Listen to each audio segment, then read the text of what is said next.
नमस्कार, छत्तीसगढ़ के इस खास बुलेटिन में आपका स्वागत है। मैं हूं आपके साथ जसलीन कौर। आइए नजर डालते हैं छत्तीसगढ़ की बड़ी खबरों पर। 17 दिसंबर को भूपेश सरकार के 2 साल पूरे हो जाएंगे। इस खास मौके को यादगार बनाने के लिए सरकार चंद्रखुरी शौचालय माता मंदिर में उत्सव मनाने को तैयारी कर रही है। वही जानकारी के अनुसार मुख्यमंत्री भूपेश बघेल समेत पूरा मंत्रिमंडल उत्सव में शामिल हो सकता है। इसे लेकर सीएम हाउस में 8 दिसंबर को रणनीति बनेगी। वहीं 17 दिसंबर को भूपेश सरकार के 2 साल पूरे होंगे। इसको लेकर कैबिनेट मंत्री रविंद्र चौबे का बयान सामने आया है। कैबिनेट मंत्री रविंद्र चौबे ने बताया कि प्रदेश में दिवाली की तरह उत्साह का माहौल बना है। वहीं सरकार के 2 साल के कामों को जनता तक पहुंचाएंगे। हमारी सरकार ने जन घोषणा वादों को पूरा किया है। माता कौशल्या और राम के दर्शन को लेकर कहा पूर्व कृषि मंत्री बृजमोहन अग्रवाल ने कहा, अब कांग्रेस को के समक्ष आ गया है, बिना राम भगवान चरण में जाए उद्धार नहीं होगा। अच्छी बात है कि दर्शन के लिए प्रभु श्री राम के चरण में जा रहे हैं तो इनको सिद्ध बुद्धि मिलेगी।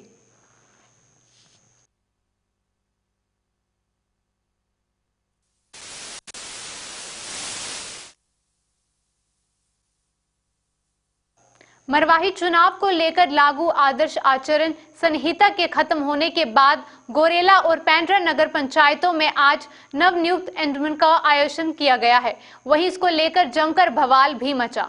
दोनों ही जगहों पर नवनिर्वाचित एंडरमैन को शपथ एसडीएम दिनेश पटेल ने दिलाई है। वहीं पेंड्रा नगर पंचायत में हर्ष छाबरिया, मदन सोनी और श्रीमती जयलेश सिंह को तो वहीं गोरेला नगर पंचायत में घनश्याम ठाकुर, मोहम्मद नफीस और प्रकाश अग्रवाल को एंडरमैन नियुक्त किया गया है। वहीं हालांकि आज एंडरमैन के शपथ ग्रहण समारोह में गुटरबाजी देखी गई है, जहां गोरेला में जिला कांग्रेस अध्यक्ष मनोज गुप्ता को तो विधिवत तरीके से आमंत्रित किया गया था, परंतु पेंड्रा नगर पंचायत में मरवाही विधायक डॉक्टर के ध्रुव और जिला कांग्रेस अध्यक्ष मनोज गुप्ता को बुलाया ही नहीं गया है। वहीं बाद में नवनियुक्त एंडरमैन हर्ष छाबरिया के पहले पर तीनों एंडरमैन ने इससे नाराज होकर शपथ देने से इनकार कर दिया और शपथ ग्रहण का बहिष्कार किया। शपथ ग्रहण के लिए 2 बजे का समय निर्धारित किया गया था और चूंकि लगभग 3 बजे तक कभी भी कोई उपस्थित नहीं हुए, इसलिए आगामी आदेश पर शपथ ग्रहण कार्यक्रम इसलिए आगे आप क्या कुछ कार्रवाई होगी इसमें?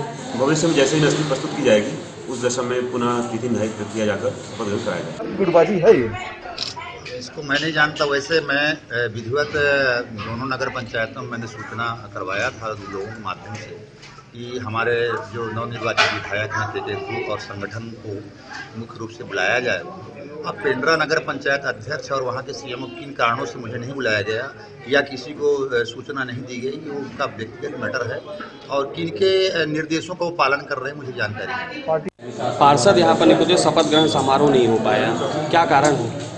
आज देखिए नवनियुक्त शपथ को नगर पंचायत पेंड्रा में आज नवनियुक्त एल्डरमैनों का शपथ ग्रहण कार्यक्रम था, जिसमें हमारे पार्षदगण मौजूद थे। मुख्य अतिथि आए हुए थे, एसडीएम साहब भी थे। समय 2 बजे का दिया गया था। 2 बजे से 3 बजे तक उनके द्वारा उनका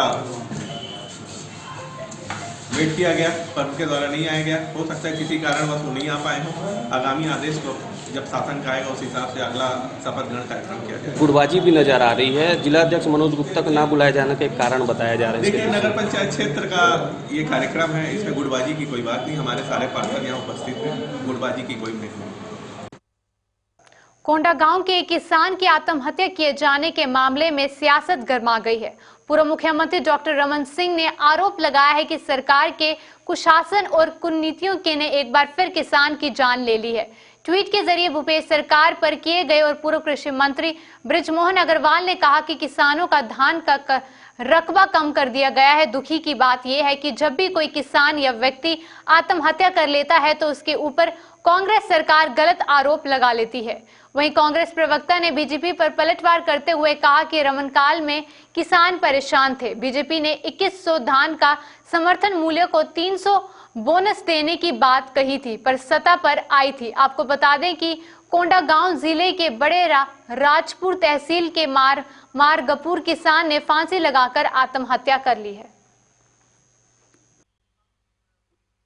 देखिए, किसानों की हालत, किसानों का रकबा काट दिया गया है। आज ही ये समाचार है कि एक किसान ने उसका धान कम खरीदने के कारण उसने आत्महत्या की है। जब भी कोई किसान या कोई व्यक्ति आत्महत्या कर लेता है तो उसके ऊपर कुछ दूसरे आरोप लगा देते हैं। कम से कम मरने वाले व्यक्ति के खिलाफ में बिना जांच के, बिना आधार के कोई दूसरे आरोप लगाकर उनके परिवार को शर्मिंदा नहीं करना चाहिए। और ये सरकार अपनी नाकामियों को छुपाने के लिए मरने वाले के ऊपर ही आरोप लगा देती है कि वो ऐसा करता था, वो वैसा करता था। ये बहुत निंदनीय है और दुर्भाग्यजनक। भाजपा सरकार के पूर्व मुख्यमंत्री डॉक्टर रमन सिंह के द्वारा ट्विटर पर यह कहा गया कि किसान भूपेश राज में आत्महत्या कर रहे हैं, जबकि हकीकत यह है रमन राज के आखिरी के 3 साल में लगभग 800 किसानों ने आत्महत्या की थी। लगभग रोजाना किसी जिले में लगातार किसान आत्महत्या कर रहे थे। और कवर्धा के किसान संतोष साहू ने तो आत्महत्या करने के पूर्व अपने सुसाइडल नोट में लिखा था कि वह कर्ज से परेशान थे और उन्होंने यह भी लिखा था कि बने करे रमन।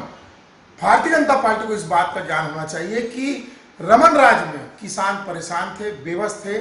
2100 रुपये धान समर्थन मूल्य और 300 रुपये का बोनस देकर झूठ बोलकर सरकार में भाजपा तो आ गई, लेकिन कांग्रेस सरकार के बनने के बाद लगातार किसानों का हित हो रहा है। मुख्यमंत्री भूपेश बघेल की योजना, नरवा गरवा घुरवा बारी, गोधन न्याय योजना और किसानों का कर्जा माफी के बाद जो 2500 रुपया धान समर्थन मूल्य मिल रहा है, इससे प्रदेश के किसान खुशहाल है।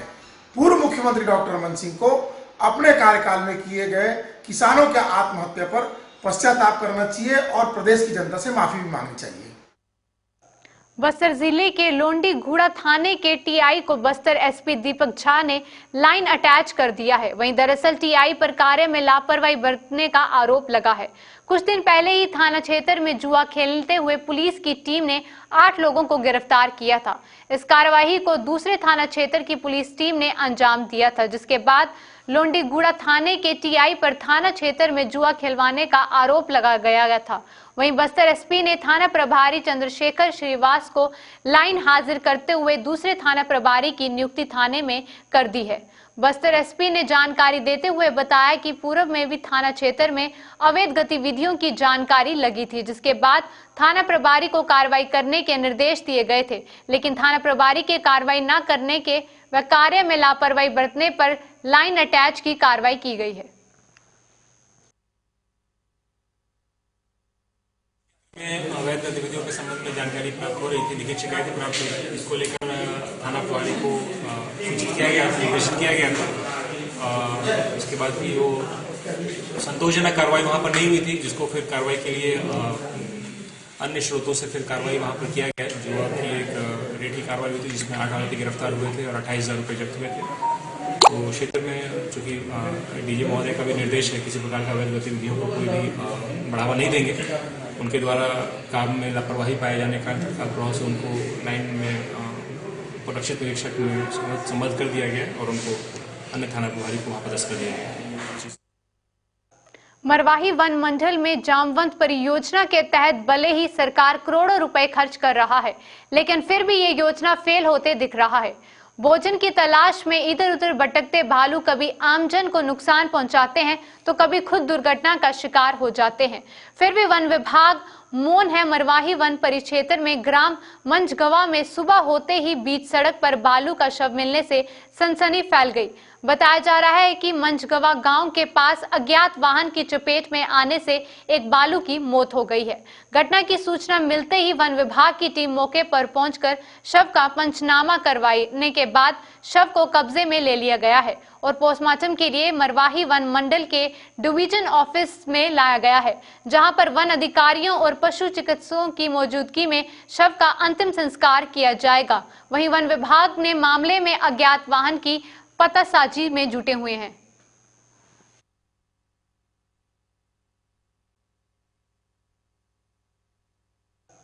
छत्तीसगढ़ सरकार की हाफ बिजली बिल योजना से प्रदेश के लाखों घरेलू बिजली उपभोक्ताओं के चेहरे पर खुशहाली देखी जा सकती है। मुख्यमंत्री भूपेश बघेल के नेतृत्व में राज्य सरकार द्वारा शुरू की गई इस योजना के तहत उपभोक्ताओं को छत्तीसगढ़ शासन द्वारा 1,336 करोड़ की घरेलू सब्सिडी दी गई है। यहाँ की ये कह सकते हैं कि सीधे सीधे लोगों को जेब में से 1,336 करोड़ रुपए की बचत हुई है। कांग्रेस प्रवक्ता विकास तिवारी ने कहा कि कांग्रेस ने जो वादा किया था उसे पूरा किया है। 2 साल बेमिसाल कांग्रेस सरकार के द्वारा छत्तीसगढ़ राज्य के 38,42,050 बिजली उपभोक्ताओं का 1336 करोड़ रुपया की राहत दी गई। मुख्यमंत्री भूपेश बघेल और कांग्रेस पार्टी ने इस बात का ऐलान किया था कि प्रदेश के उपभोक्ताओं का बिजली का बिल हाफ होगा। 400 यूनिट में जो कुल उपभोक्ता हैं उनका बिजली का बिल हाफ हुआ और प्रदेश में कुल जो सरकार के द्वारा राहत राशि दी गई वो 1336 करोड़ रुपया है। कांग्रेस पार्टी वह पार्टी है जो वादा करती है और उसे निभाती है। वो भारतीय जनता पार्टी नहीं है कि वादा करती है और उसे जुमला कह देती है। मुख्यमंत्री भूपेश बघेल और कांग्रेस सरकार ने 2 साल जिस बेमिसाल तरीके से काम किया है, छत्तीसगढ़ राज्य की जनता इस बात को धरातल स्तर पर देख रही है और जो बिजली उपभोक्ता हैं इस राहत को पाकर के बेहद खुश और प्रसन्न है। आने वाले समय में भी कांग्रेस पार्टी ने जो वादे किए हैं उसे पूरा। पूर्व लोक निर्माण मंत्री राजेश पुनित ने प्रेस कॉन्फ्रेंस कर भूपेश सरकार पर घोटाले का आरोप लगाया है। उन्होंने भूपेश सरकार पर आरोपों का बौछार करते हुए कहा कि जब से कांग्रेस सरकार सत्ता पर आई है तब से लगातार घोटाले पर घोटाले हो रहे हैं। कई जगह ऐसे काम हुए हैं जिसका लोकार्पण भी हो गया है मगर टेंडर अब तक नहीं हुआ है। छत्तीसगढ़ में कांग्रेस सरकार बनने के बाद जिस प्रकार से घोटाले पे घोटाले चीजें निकल करके आई है और जिस प्रकार से सरकार की कार्य करने की पद्धति, पिछले दिनों भी मैंने एक विषय सबके बीच में लेके आया था कि जिस विधानसभा का बजट में प्रावधान तक नहीं था उस समय ऐसी क्या जल्दी हो गई थी कि कांग्रेस पार्टी के शीर्ष नेतृत्व तो मुख्यमंत्री जी ने मिलकर के उसका भूमि पूजन कार्य संपन्न किया। 1 नवंबर को राज्योत्सव के दिन भी इस रायपुर शहर में कई आधे अधूरे प्रोजेक्टों का लोकार्पण हुआ। फिर वापस 24 तारीख को उन्हीं प्रोजेक्ट का फिर लोकार्पण हुआ। चाहे वो पार्किंग की बातचीत करूं, चाहे बूढ़ा तालाब की बातचीत करूं या सिटी कोतवाली की बातचीत करूं, या पहले भी उस दिन भी हुए थे और उसके बाद में 24 तारीख को भी हुए। लेकिन सबसे बड़ी विसंगति इस बात की है, क्या इनके टेंडर प्रक्रिया को इन्होंने संपन्न किया कि नहीं किया? क्या काम पूर्ण होने के बाद में, लोकार्पण होने के बाद में टेंडर होते हैं? और ये मैं उदाहरण के साथ सरकार की कार्य करने की पद्धति आज आपके बीच में रख रहा हूं। पहले कई जगह ऐसे काम हो चुके हैं और कई बार उजागर भी हुए हैं। पिछले दिनों देवेंद्र नगर के चौक का लोकार्पण, जिसका नाम ग्लोबल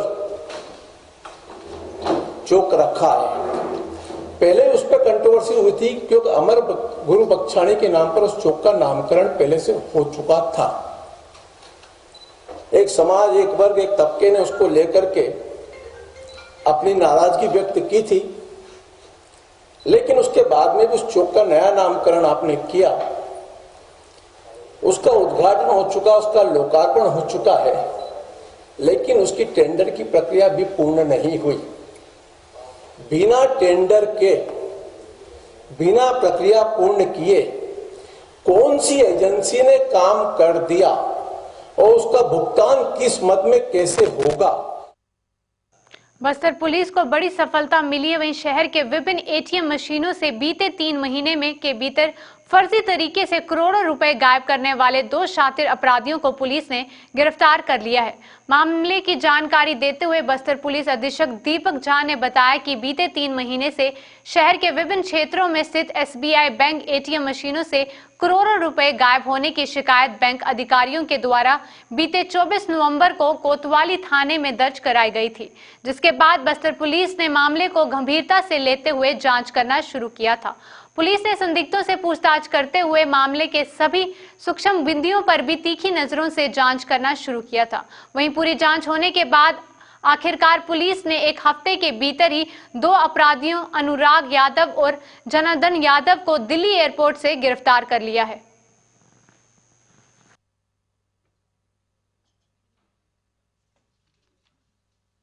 जगदलपुर शहर के विभिन्न एटीएम मशीनों से फर्जी तरीके से करोड़ों रुपए को गमन करने वाले को बस्तर पुलिस ने यूपी के जौनपुर से गिरफ्तार कर बस्तर ले आई है। यह दोनों अन्य जिलों में भी घटना को अंजाम दे चुके हैं।